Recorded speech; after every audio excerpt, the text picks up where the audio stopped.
प्रिय छात्राओं, मैंने आपसे कहा था कि मैं पंत के बारे में आपको वीडियो बना करके और प्रस्तुत करा दूंगी। तो उसी क्रम में मैं ये आपके लिए तैयार कर रही हूँ पाठ्य।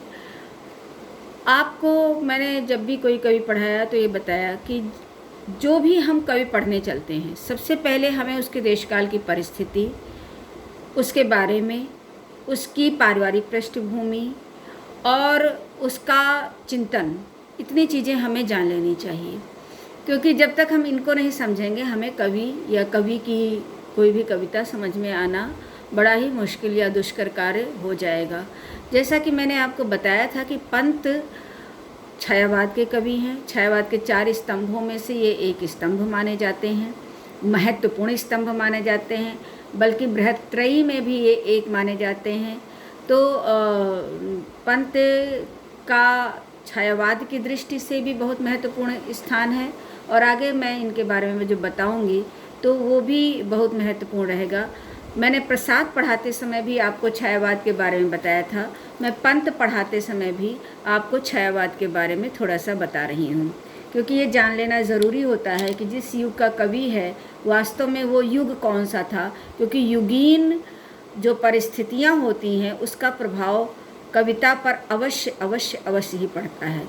यानी कि आज के 500 साल पहले जब स्त्रियों में पर्दा प्रथा का आगमन हुआ होगा, तब हम लोगों उस वक्त की रचनाएं अगर पढ़ते हैं तो मतलब स्त्री दबी छिपी रहे, स्त्री कम बोले, स्त्री जो है वो पर्दे में रहे, स्त्री घर में रहे, इस तरह की रचनाएं मिलती हैं। लेकिन जैसे जैसे युग परिस्थितियां बदली तो स्त्री को पढ़ना चाहिए, स्त्री का जो है वो अगर वो बाल विवाह हो रहा है तो रुकना चाहिए, अगर स्त्री जो है वो विधवा हो चुकी है तो उसका पुनर्विवाह हो जाना चाहिए। इस तरह की रचनाएं मतलब हम लोगों को देखने को मिलती है। अर्थात जैसे जैसे युग की परिस्थिति, युग की सोच बदलती है, वैसे वैसे हमारी जो रचनाओं की प्रवृत्ति है, कवियों के रचनाओं की जो प्रवृत्ति है वो बदलती है। ये बदलाव हमें सुमित्रानंदन पंत में भी दिखेगा, जो मैं आपको आगे बताऊंगी। अभी मैं आपको फिलहाल थोड़ा सा छायावाद के बारे में बता देती हूँ कि छायावाद का काल 1918 से 1936 तक माना जाता है, जो पहले भी बता चुके हैं आदरणीय प्रसाद जी को पढ़ाते समय।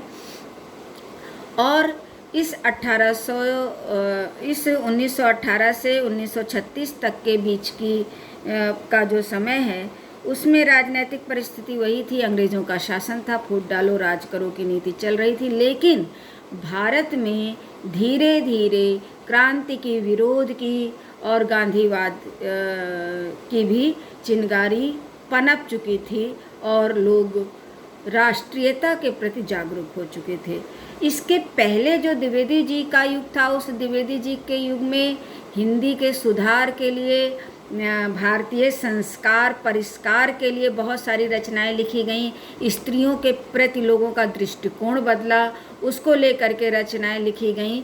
तो वो सबसे बड़ी बात जो हुई वो खड़ी बोली गद्य को हिंदी कविता का अंश बना या माध्यम बनाया गया। तो उस माध्यम को बनाने में जो खड़ी बोली है उस पर अभी द्विवेदी जी ने ये नहीं कहा था कि आप बिल्कुल मतलब परिष्कृत खड़ी बोली को लेकर के आइए। उनका मुख्य ये था कि भाई शुरू करो तो तभी तो रास्ता बनेगा। पहले घास फूस देख करके ही डट जाएंगे तो पगडंडी कैसे बनेगी। तो पहले पगडंडी का निर्माण करिए, फिर कच्ची पक्की सड़क होती रहेगी। तो उन्होंने भाषा को लेकर के उस पगडंडी का निर्माण उस युग में कर दिया था। और जैसा कि आप लोग गुप्त वगैरह की भाषा में देखते भी हैं। लेकिन छायावाद में जो हुआ वो भाषा का संस्कार परिष्कार हुआ और भाषा बहुत अलंकृत रूप में हमारे सामने प्रस्तुत हुई। तो ये एक दूसरी बात थी। लेकिन युगीन परिस्थिति को लेकर के अगर हम चर्चा करें तो राजनैतिक परिस्थितियों में अनेक अनेक साहित्यकार जो हुए उन्होंने ये योगदान दिया कि भाई हिंदू मुस्लिम यूनिटी पे ध्यान देना चाहिए। जो हमारी गाँव में प्रचलित कुप्रथाएं हैं उन पर ध्यान देना चाहिए और उनको परिष्कृत करना चाहिए, उनको ख़त्म करने का बहुत सारी सामाजिक संस्थाएं भी इस पर कार्य कर रही थी। तो वो सारा कार्य समानांतर इसके चल रहा था। और ज़्यादातर कवि क्योंकि मध्यम वर्गीय समाज से थे, इसलिए करो या मरो का जज्बा बहुत ज़्यादा तो नहीं था, लेकिन तब भी उस जज्बे को उन्होंने कायम रखा हुआ था। और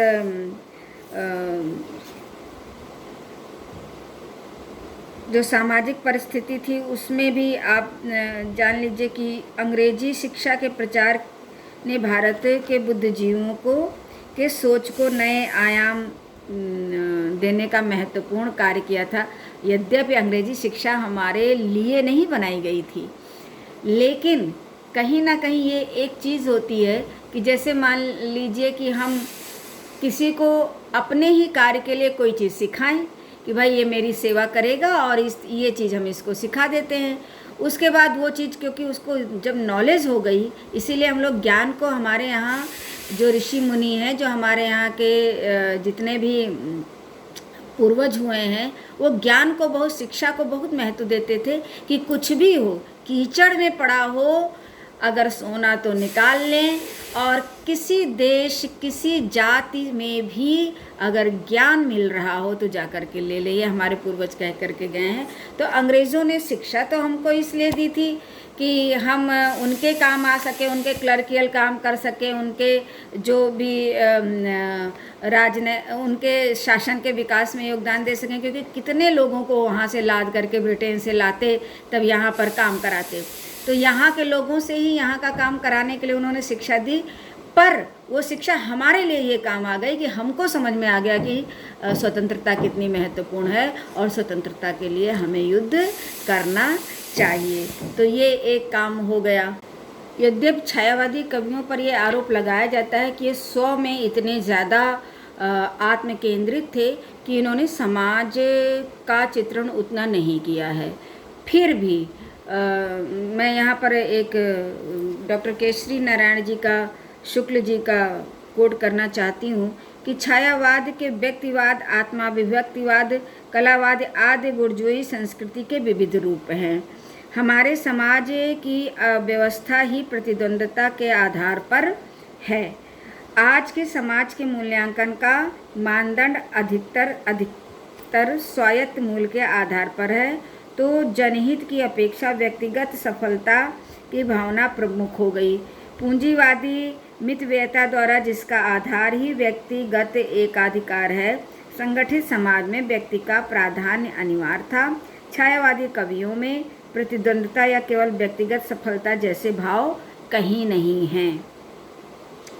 इनके व्यक्तिवाद को पाप समझना निरर्थक मस्तिष्क पर जोर देना है, क्योंकि यह सार्वजनिक सत्य है कि जब तक प्रत्येक इकाई महत्वपूर्ण नहीं हो, यहाँ ये बात ध्यान देने योग्य है कि यूनिट जब तक मजबूत नहीं होगी तब तक समष्टि कैसे मजबूत हो सकती है। तो जब तक व्यष्टि मजबूत नहीं होगा तो समष्टि मजबूत नहीं होगा, यानी एक एक व्यक्ति पावरफुल नहीं होगा तो 100 लोगों का समूह कैसे पावरफुल होगा। तो सबसे पहले एक एक यूनिट को मजबूत करना था।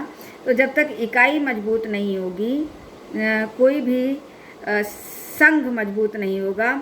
अतः जब तक व्यक्ति महत्वपूर्ण नहीं होगा, समाज का महत्व नहीं आंका जा सकता है। यूँ भी इनका स्व सर्व का प्रतीक है, जो कि आप अभी आंसू कविता हमने पढ़ाई थी, तो कैसे मैंने आपको बताया था कि स्व दुख से कैसे सर्व दुख में परिणति होती है, वो आंसू कविता का सार ही वही था। तो इनके स्व में ही सर्व निहित था। डॉक्टर शिवदास सिंह चौहान का विश्लेषण मैं शैली अपनाई के बारे में ये स्पष्ट करता है कि कवि का मैं प्रत्येक प्रबुद्धवासी का मैं था। निराला ने अगर ये कहा कि मैं शैली अपनाई, तो ऐसा नहीं है कि निराला ने अपनी ही बात की। निराला ने जो भी बात की उस मैं में संपूर्ण भारत के मैं छिपा हुआ था। तो छायावादी कवियों की भावनाएं यदि उनके विशिष्ट वैयक्तिक दुखों के रोने धोने तक ही सीमित रहती, उनके भाव यदि केवल आत्म केंद्रित ही होते, तो इसमें इतनी व्यापक प्रेषणीयता कदापि ना आती। तो ये बात कहीं ना कहीं सही भी है कि भाई हम किसी का रोना गाना बैठ करके क्यों सुनेंगे और कितनी देर सुनेंगे। तो कहीं ना कहीं इनके स्वरों में सर्वनिहित था, और जो कि बहुत सारी रचनाओं में हमें दिखता भी है।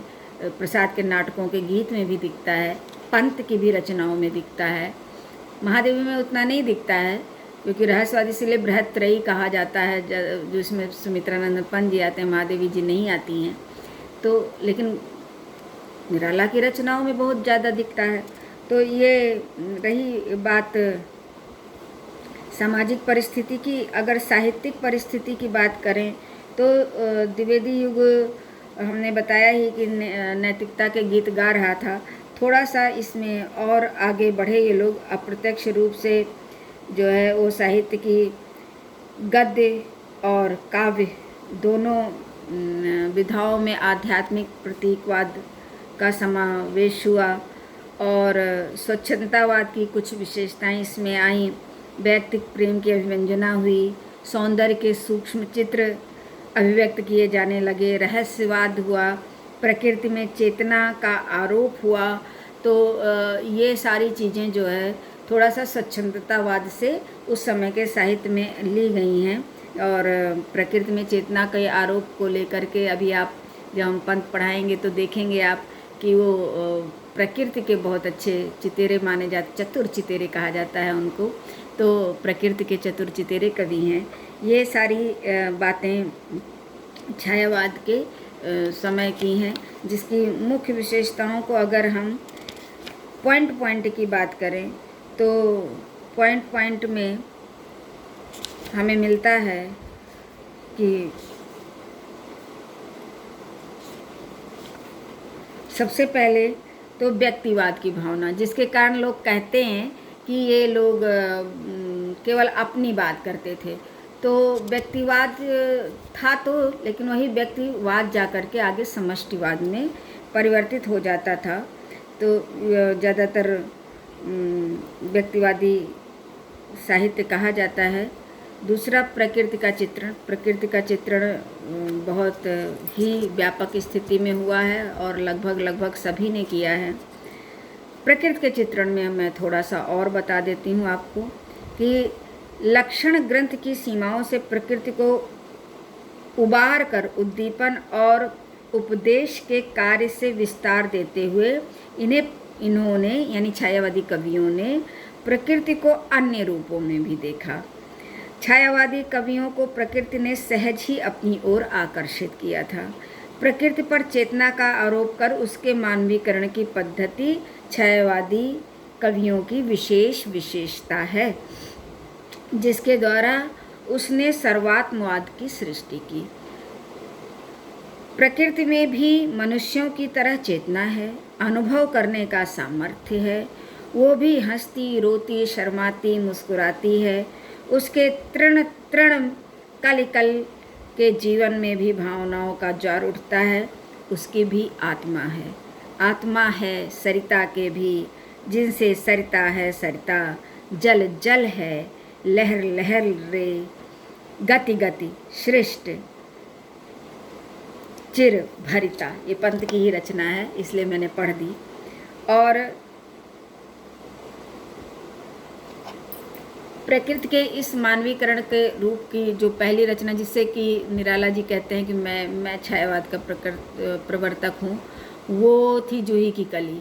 और जूही की कली क्योंकि उन्होंने 1916 में लिख दी थी, तो वो कहते थे कि मैं छायावाद का प्रवर्तक हूँ। अगर द्विवेदी जी ने ये कविता छाप दी होती तो मैं ही छायावाद की रचना करने वाला पहला कवि होता। तो वो जूही की कली का भी है, उसका उदाहरण हम नहीं देंगे क्योंकि मुझे पंत पढ़ाना है। प्रकृति के प्रति अगाध प्रेम उन्हें किसी और दृष्टि घुमाने को उत्साहित नहीं करता था। सुंदरता कहूँ सुंदर करई वाली नारी की ओर भी नहीं, क्योंकि पंत की ही रचना है कि छोड़ द्रुमों की मृदु छाया, तोर प्रकृति से भी माया, बाले तेरे बाल जाल में कैसे उलझा दूँ मैं लोचन, छोड़ अभी से इस जग को। यानी ये जो प्रकृति की सौंदर्य हैं उनको मैं छोड़ करके और तुम्हारे बालों में कैसे उलझ जाऊं। प्रकृति में अज्ञात चेतना का दर्शन भी ये कवि करते थे। अज्ञात चेतना यानी ईश्वर परमेश्वर का दर्शन करते थे, और इसी से रहस्यवाद की भी सृष्टि होती है। तो उस ईश्वर के दर्शन करते हुए या उसमें रहस्यवाद के दर्शन करते हुए ये लिखते हैं, पंत जी की ही रचना मैं पढ़ देती हूँ कि देख वसुधा का यौवन भार, गूंज उठता है जब मधुमास, विधुर उर्के से मृदु उद्गार, कुसुम जब खुल पड़ते शोकश्वास, न जाने सौरभ के मिस कौन, संदेशा मुझे भेजता मौन। तो इस तरीके से प्रकृति चित्रण इन्होंने बहुत ही किया है। अभी हम छायावाद, पूरे छायावाद की बात कर रहे हैं, अभी हम केवल पंत की बात नहीं कर रहे हैं। तो इस तरीके से छायावाद का प्राण तत्व ही प्रकृति का चित्रण है, जो तरह तरीके से किया गया है। जो प्रकृति अनादिकाल से स्पंदनों का आदान प्रदान करती चली आ रही है, वो स्पंदन उस प्रकृति में देखा गया है। प्रकृति का मानवीकरण ही इसका प्राण है। और प्रकृति का लेकिन एक और अच्छा पक्ष है कि जब भी ये लोग प्रकृति का चित्रण करते हैं तो उसमें सात्विक चित्रण अधिक होता है, श्लील रहता है, अश्लील नहीं रहता है। वो चित्रण श्लील होता है, अश्लील का उल्टा आ हटा दो तो श्लील होता है, श्लील रहता है। और श्रृंगार में भी बहुत ही इन्होंने मर्यादित श्रृंगार का वर्णन किया है। और तो जितने अच्छे प्रकृति वर्णन के उदाहरण हमको छायावाद में मिलते हैं, उतने अभी तक हम लोगों को और अन्य किसी भी वाद में अभी तक फिलहाल तो नहीं मिले हैं। डॉक्टर नगेंद्र ने छायावाद की विशेषता प्रकृति वर्णन को नहीं स्वीकार। प्रकृति पर मानव व्यक्तित्व का आरोप छायावाद की मूल प्रवृत्ति नहीं है, क्योंकि स्पष्टता छायावाद प्रकृति काव्य नहीं है, ये डॉक्टर नगेंद्र कह रहे हैं। और उसका प्रमाण यह है कि छायावाद में प्रकृति का चित्रण नहीं है, वरन प्रकृति के स्पर्श से मन में जो छायाचित्र उठे उनका चित्रण है।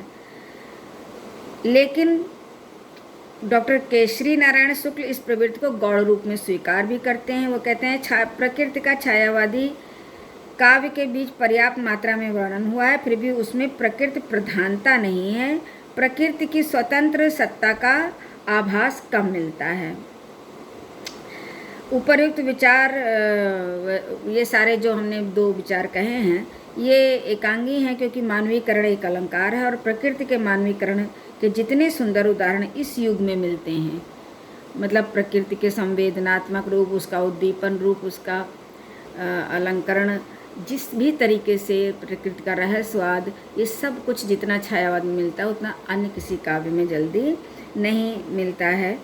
तो वो बातें मानते हुए हम लोग तो इस छायावाद को में प्रकृति चित्रण को एक बहुत प्रमुख प्रवृत्ति मानते हैं। दूसरी एक इस युग की प्रवृत्ति है सर्ववादात्मक दृष्टिकोण, यानी प्रकृति चित्रण को विकासात्मक स्वरूप प्रदान करती हुई छायावाद की ये विशेषता है, जिसमें दृश्य जगत को अपने अंतर जगत से अलग नहीं समझा जाता है। जो अंतर जगत में है वही दृश्य जगत में है, यानी प्रकृति पे परमात्मा, अंतर जगत में भी परमात्मा है और प्रकृति में भी परमात्मा का स्वरूप देखा जाता है। इसके अलावा रहस्यवादिता एक जो है वो प्रवृत्ति है जो आपको बहुत ज़्यादा अच्छे से, जो भी आपकी मैम महादेवी वर्मा पढ़ाएंगी वो आपको समझाएंगी, और समझाया भी होगा उन्होंने अगर पढ़ा दिया होगा तो। इसके अलावा अध्यात्म और दर्शन में मुख्य रूप से सर्वात्मवाद ही दर्शन है। बाकी अरविंद का दर्शन जो है वो पंत जी में स्पेशल मिलता है, वो मैं आपको अलग से पढ़ाऊंगी। वेदना की अनुभूति महादेवी की कविता में भी मिलती है, अन्य की कविताओं में भी मिलती है, पंत की कविताओं में उतनी नहीं मिलती है, इसलिए इसको हम लोग उतना नहीं पढ़ रहे हैं। नारी के प्रति दृष्टिकोण जरूर पंत जी की रचनाओं में नारी बहन भी है, सखी भी है और प्रेयसी भी है। तो नारी, यद्यपि इन्होंने सारी जीवन शादी नहीं की थी, पर नारी के विभिन्न दृष्टिकोणों को इन्होंने अपने काव्य का विषय बनाया है। प्रेम और सौंदर्य, इस जो हम आपको प्रसाद जी में पढ़ा चुके हैं, वो बहुत ही महत्वपूर्ण विशेषता है। सामाजिकता जो लोग कहते हैं नहीं है, वो कितनी है वो भी मैं आपको बता दूं कि जैसे निराला की यद्यपि ये प्रगतिवादी कविता कही जाती भिक्षुक वगैरह, लेकिन उसके पहले उन्होंने विधवा के लिए लिखा था कि वो इष्ट देव के मंदिर की पूजा सी, वह दीप शिखा सी शांत भाव में लीन, वह क्रूर काल तांडव की स्मृति रेखा सी, वो टूटे तरु की छूटी लता सी दीन, दलित भारत की ही विधवा है। अब ये सब तो समाजवाद ही तो है, आखिर ऐसे थोड़ी ना कहा जा सकता है। इसी तरीके से प्रसाद जी ने भी लिखा था, जिनके ऊपर तो और किसी वाद का मुलम्मा चढ़ा ही नहीं, वो तो प्योर छायावादी कवि थे और प्योर छायावाद में ही उनका देहांत भी हो गया था। उन्होंने भी लिखा था कि जो अछूत का जगन्नाथ हो, कृषक करों का दृढ़ हल हो, दुखिया की आँखों का आंसू और मजदूरों का बल हो। तो ऐसा नहीं है। और इसके अतिरिक्त पंत जी ने भी आगे, खैर इनके ऊपर तो प्रगतिवादी होने का या कभी कभी तो प्रवर्तक भी मान लिया जाता है। तो इन्होंने लिखा, आओ मुक्त कंठ से सब जन, भूमंगल का गाएं गायन, जाति वर्ण के टूटे बंधन, रूढ़ रीति से मुक्त बने मन। तो ये सब रचनाएं, ऐसा नहीं है कि छायावाद में समाज देखा ही नहीं गया, समाज भी देखा गया और स्व भी देखा गया, या यूँ कहिए कि स्व के विकास से समाज तक पहुँचने का प्रयास किया गया। ये मैंने आपको अभी छायावाद पढ़ाया, इसके पहले भी पढ़ा चुकी हूँ। तो जो कुछ भी उसमें छूटा रहा होगा या आपके ध्यान में से निकल गया होगा, वो अब आपको फिर से याद आ जाएगा, क्योंकि वो तो मैंने क्लास जून पे ली थी, तब पढ़ाया था। और ये रिकॉर्ड है तो आप 2-4 बार घुमा घुमा करके भी सुन सकते हैं।